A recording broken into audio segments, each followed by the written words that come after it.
Building all the kits you own takes everything you've got. Taking a break from glue and putty sure would help a lot.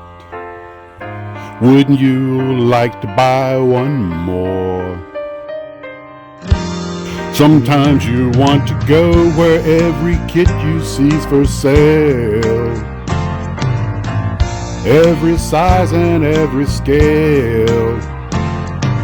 You want to buy what you can see, the troubles remain the same. You want to build, but you're the one to blame. I'm going to show you something real quick. I know I told you we'll probably do the shed video later, but I got to clean this place up because most of the models are in that glass case behind that chair and all that clutter. And of course there's my air conditioner and wall of stuff, and there's my stash, and below it is just some like sprues and everything, just junk. I never throw anything away. There is the completed models, and go around the wall. It's just some old box art.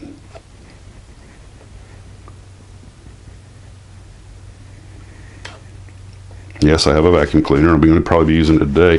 I'd say the reason I haven't cleaned this place up is because my hip. I can only stand up for so long, but that's actually getting better. I'll probably be back to work in 1st of September if all goes well. There's my Willows SBD, and I covered it with a thicker paper to give it a hard skin look. And I do have a bunch of models hanging from the ceiling. Some of those are the Midway models also. And you know, more art. So there's my headshot from when I was an actor. My RC Luscombe that I built.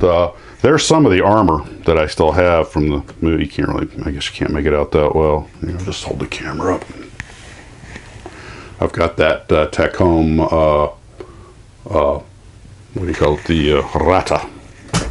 And stuff, you know, spare X-Acto knife blade, just some organized stuff. And of course paints over there. I do some of my building and painting on that side also. And then of course just more stuff. My wall of shame with the tails of my victims up there. Those are all RCs I've crashed. The 2 on the left are foamies, and the 3 on the right are the Guilos kits that I converted that they didn't survive. None of them survived their maidens, and that wasn't, well, I made them a little too heavy, and of course also operator head space and timing. And some of these things that the Dornier I was talking about, I actually put the box back together and hang the whole box on the wall. In fact, that entire line right there, those are all complete boxes. And that way, I don't know, I guess maybe I just like to keep them intact when I can. And if you're looking at Heinkel 111, I really don't recommend that Lindbergh one. There's almost no detail on the inside. In fact, well, I'll just show it to you later. What the heck? We're doing this in real time. I can always edit out the excess. All right. Is it still recording? Yeah, still recording. Okay, and I wonder why I have so many catastrophes because I do this. Now, you guys ever notice crap, no matter where you put it, it manages to get in the way? It's like a gift that keeps on giving.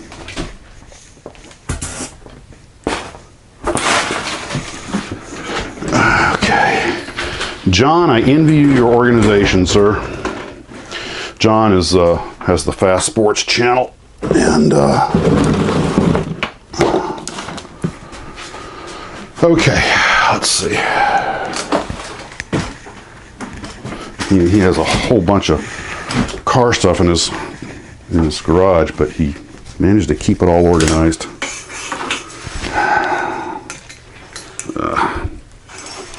All right, enough of that. Okay, so real quick, these are some of the models I made for Midway. For the Midway documentary I did. I thought I'd green screen them. That turned out to be just a total train wreck, but you'll see them. This Vostok, I don't know if it's a East German company, but I think it's called Raumschiff, and not the greatest kit in the world, and I need to get working on it because I want a nice Vostok, and actually it can be done very nice. I've got everything I need. I even bought the beads to replace the green tanks with, but I just keep getting sidetracked. Now underneath, I'm going to lower this thing. Whoa, there goes the microphone. I just tear all my expensive toys. How did that get looped over that? Oh, come on, I wasn't even over there. Murphy never takes a freaking day off. Microphone cables are the self-tying knot. Okay, let's see here. Okay, underneath on the shelf, we have an old Aurora, F8 Crusader. In fact, there's the box. And I built that kit several times as a kid, so I had to have it again. And I didn't realize at the time how bad it was. I mean, just the intake and everything is misshapen. The kit actually goes together okay, but that's the astronaut for my Atomic City MRC Mercury. I didn't put the detail on the interior because I didn't have the door, but there's just no reason.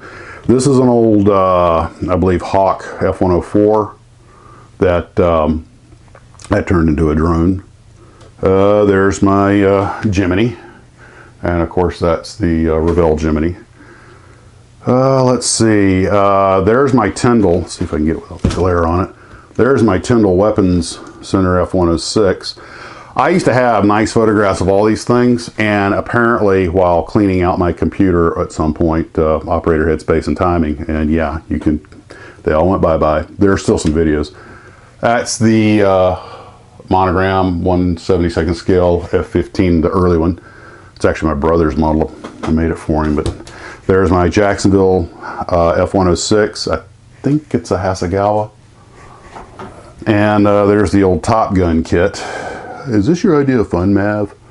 Go down below. That is an old F-102 that I converted into an SSTO, a single stage to orbit, as this is a F-106 I converted to a space plane. And I actually sent some stuff to Fine Scale Modeler, you know, like, hey, there's how I made this conversion. I'm sure they got a good laugh out of that. That was the Horton. That's the two-seat version that was never actually made. And I used that in my Godzilla vs. the Wehrmacht movie. And some of the worst green screen you'll ever see. There's the monogram 148 scale Cobra, and of course the space taxi behind it. And there's a Blackhawk, and I've had that Blackhawk for a long time. Somehow it's managed to survive. The lacrosse missile in a truck. I think that's Tom's old friend of ours. I think that's his old Star Trek 3-ship thing, and I already have one inside, so I never even bothered to finish it. Yeah, I didn't do that. It was pretty much already done. That's my brother's old Bismarck back there. And there is the Lindbergh line. Which ship was it? I got to actually have it up here on the wall. That was the USS Manchester light cruiser.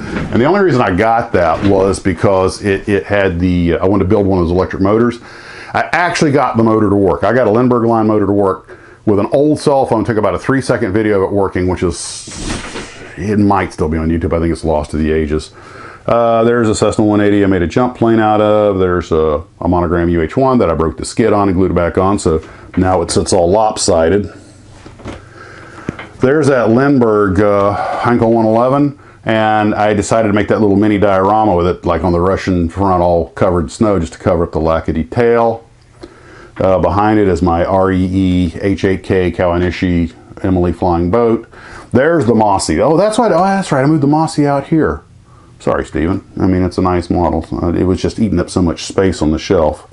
So I didn't forget it. So the only one I actually missed in the other room was a Dornier 17. There's a monogram Stuka. Most of these are monogram kits because I got a big lot of them. There's the monogram Zero that I used, and the Tamiya roof behind it. I use that for my comparison video, which is out there of, you know, kind of a Tamiya versus monogram. I wanted to look at an old school, like 1970s vintage 148 scale airplane and something similar, more modern. And I think the Tamiya is from a 1990s mold and the monogram's from like a 1970s mold. And of course, it turned out the kit was warped, but still, it just got in the hole. Is it really worth it? Now that little B-17, which I got for the Midway video, actually that's an Academy, I think. I have the box up here. Yeah, it's an Academy. It's actually, for a 1 to 140 scale, 1 to 144 scale, it's actually a really nice kit. It went together real easy. The props all stayed on. I think it came with that stand. But, and so if you need a 1 to 144 scale B-17, I'm going to give the Academy one the thumbs up. There's a monogram Desert Hurricane with the filter on it. There's a bunch of little tiny models I put together to represent the squadrons in the video that I didn't actually use. I'm planning to do the Air Operations Battle of Midway again at some point using models instead of my really bad animations. That's a die-cast Val behind the Tempest there. And that Tempest was a gift, and it was actually this, well, actually that's the first one I ever built. Somebody, I think I'd come across one, but I think somebody already built it. But I did a build video on that one. There, that Navion right there, the Betty underneath and behind the Navion is just a die cast because it was made for that Midway video. Betty bombers sort of played a role in Midway. I don't think they actually attacked anything, but their presence in the area is one of the reasons the American admirals made some of the decisions they made. Anyway, that Navion is, I believe, a Mexican kit. I want to say Pegaso, I believe. I thought I had the box art up here. Oh, there it is. Yeah, yeah, it's a Pegaso. Pegaso? Anyway, they call them the Incomparables. And let's see what else we got. Okay, then the DC-3s, C-47s, and those are basically the same kit by two companies, and I didn't know that at the time, so I started doing all this research. One of them is an MPC, and the other is an Airfix, was it Kitmaster? And if my memory serves right, they came out of the same molds, just remarketed, because Airfix did MPC's kits. And then the rest of those are all just, oh, there's my, there is my Skymaster, and that is the, got the box right there, but I cut the ends off. I think it's the hot kit. It's the one that shows the 3 frames on the front, and I believe it's 148 scale. Yeah, it's 148 scale, and obviously put my own paint scheme and everything on it. And everything else, and oh, there's a couple of Russian kits back there that are just the rockets. I think one's a Proton. I don't know if you can see them, but those things have been so beat up and knocked around. I can't believe they're still there. Typical Russian hardware, tough and rugged. And the rest of the stuff in there are all pre-made, you know, just like the Long Prosper and Worcester snap together things. Real quick, one of the Monogram Avenger. I did not do this Helldiver. I got that in a lot of kits that somebody had, apparently a model builder passed away, and somebody was selling off this stuff, and he'd done all that, and I just use it. I use it as a spray gun tester. You know, I was going to actually go ahead and finish it out and make the Helldiver on floats, but it's another guy's work, so it would, if I did, I'd certainly have to credit him with it. I may do that someday. There's my little fleet of Midway, Buffalo, bought every Airfix Avenger I could find, and SBD, or they're all Monogram SBDs. Now, the E8N Dave, the Japanese biplane right there, that is, if I remember correctly, that's a kit bash. I think I made that from a Stearman, and got the pontoon off Orion, and it's just got parts and pieces. I think the wingtip floats are probably bombs. Then there's the 176 Catalina back there, and forget who made that. I don't even think I have the box for it. Some of these kits I forgot who made them. There's another Monogram SBD, and yes, the D4Y was apparently the Susie. There were two of them at Midway. It was still experimental at the time. I didn't build that valve. I just the gears were broken off, so I kit bashed some landing gears from another model and repainted it in Midway colors. And then there's a little 176 SPD. I forget who made that one. It's the real basic kit. I think it might be the old Hawk kit, and then Mitsubishi Pete behind it. And oh, you know what? I did forget one. Those two UH1s up there. Those I just built those recently. Those two UH1s are from the those are from the Atlantis release, the 2-in-1 kit.